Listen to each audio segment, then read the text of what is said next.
Right, we are starting the conference. I'd like to introduce our distinguished chairman, Dr. Carl Clowes, who is our former director of NHS for Public Health. Carl. Diolch iawn, Ian. Bore da chi gyd. Very good morning to you all. That was the language of heaven, just to give you an introduction to the rest of the day. I'm delighted to be here. It's not often I have the opportunity to visit the imperial capital, but when I had the opportunity, I was delighted to be invited. If for no other reason, the agenda looks extremely exciting. We have a series of presentations. Clearly they're in front of you, but just to introduce them to you now. What's wrong with nuclear power? The politics of the industry, the energy demand and supply, and of course renewables, which hopefully can be an answer in many contexts. So I'm delighted to be here to listen to speakers who, dare I say it, are almost an everyday part of my life. I don't think there's a name on the list that doesn't come across my desk, certainly every week, if not every day. So for no other reason, apart from listening to what they have to say, it will be very helpful for me to put names to faces or faces to names. So I'm delighted to see them all here today. I mentioned that I guess you deduced that I was from Wales, from northwest Wales, from the island of Ynys Môn, where Wylfa is based. Wylfa B, or as they've tried to rebrand it, Wylfa Newydd, is the nuclear power station proposed by Hitachi. It's something that many of us have opposed for many years. It's been in the pipeline for probably 12, 15 years by now, when it was first mooted as a replacement for the original Wylfa, the Magnox station. And PAUB is the organization that is fighting that proposed development. PAUB actually translates, it's a very useful acronym, it actually translates in Welsh to everybody. But in the context of today, people against Wylfa B. Pobl atal Wylfa B. People against Wylfa B. And a small group of people, as inevitably these campaigns are, but a very significant group of people who've gathered their strengths, some of them here today, to make a concerted campaign against this proposal by Hitachi. Are we winning? Time will tell. I think we've already had a huge impact on the agenda, but unfortunately the politicians of the day choose to go with the developers rather than, I would say, with the majority view of the people, which is something we have conducted through a survey, and we stand by that. The majority of the people, given the real options, wouldn't go for nuclear power. But nevertheless, that is the situation we're in today. We're still fighting and still hopeful that we can achieve a positive conclusion. Fukushima inevitably has been a focus for much of our thought, for you, I know, and indeed for everybody who's campaigning against nuclear power. I visited Fukushima province, prefecture, twice, once with a son of ours, and once then with Green Cross. And I know others of you have been with Green Cross as well. I'm very appreciative of the support they were able to give for those visits. I suppose it's fair to say that we saw at first hand the legacy of what can go wrong. When it does go wrong, it can be terribly wrong. We visited communities that have been devastated, of course, totally decimated of any population. I could elaborate, I could do a presentation myself for half an hour, just indicating the extent of the problems that we saw. Farms vacated, tractors left, fields left, cattle left, shops deserted. Talking with the mayor of Mousseau, one of the major towns in the prefecture, and he was saying how the town was still operating, but with a very much reduced catchment population. So inevitably, the businesses in that area were less than viable. That was a really big concern for him. Where were the existing businesses, those that remain, going to get their population base from?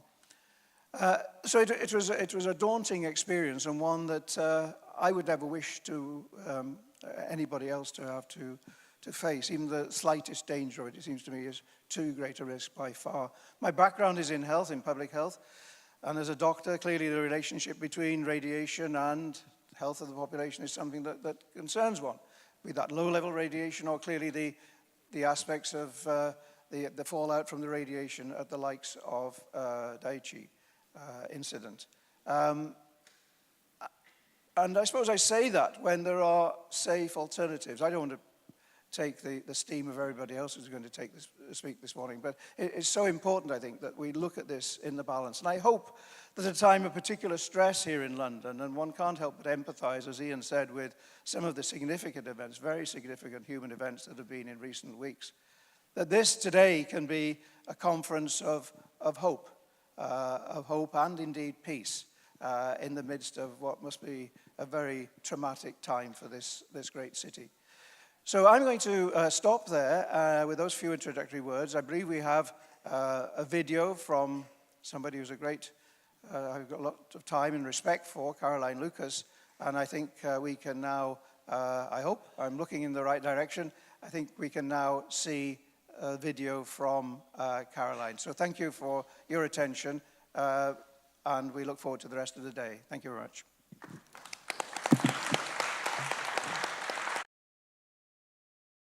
My name's Caroline Lucas. I'm the MP for Brighton Pavilion and co-leader of the Green Party. And I just wanted to say how sorry I am that I can't be with you today. And the reason for that is because I'm in New York, along with parliamentarians from right across the world, trying to bring pressure to bear on a process that is trying to lead to a world free of nuclear weapons. And that is incredibly exciting. And it's thanks to steadfast campaigners like you that we're making real progress now towards a world free of nuclear weapons. But as you know, and as you're discussing in your conference today, nuclear power is unsafe, it's uneconomic, it's unnecessary, and it's unpopular.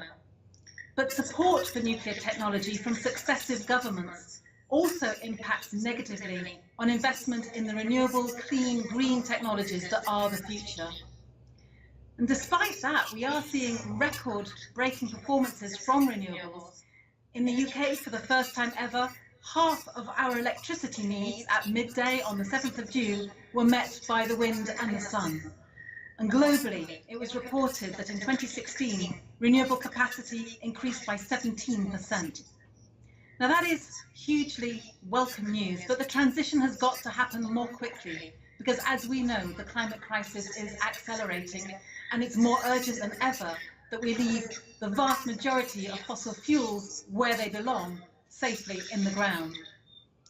Subsidising and investing in nuclear power is dangerous, and it's a distraction from what's needed to deliver a genuinely green energy system. And it's also economically illiterate. With people like Michael Gove back in the cabinet, this is a message we need to be getting out more urgently than ever before. In these uncertain times, I'm reminded of a quote by the philosopher Lao Tzu, which goes as follows: "When storms come, some build walls, some are thrown by the wind, others build windmills." Thank you to everyone at CND who's helping to keep this important issue on the political agenda and who's building metaphorical and perhaps even literal windmills. I look forward to continuing to work with you in the coming weeks and months, and together working for a world that is free of nuclear power and free of nuclear weapons as well. Some wise words indeed. Could I now introduce you to Kate Hudson, who will be chairing the first session this morning, What's Wrong with Nuclear Power? Kate is, I'm sure, well known to everybody in the audience. Tireless worker, of course, along with her team for the anti-nuclear movement, and we look forward very much to this next session.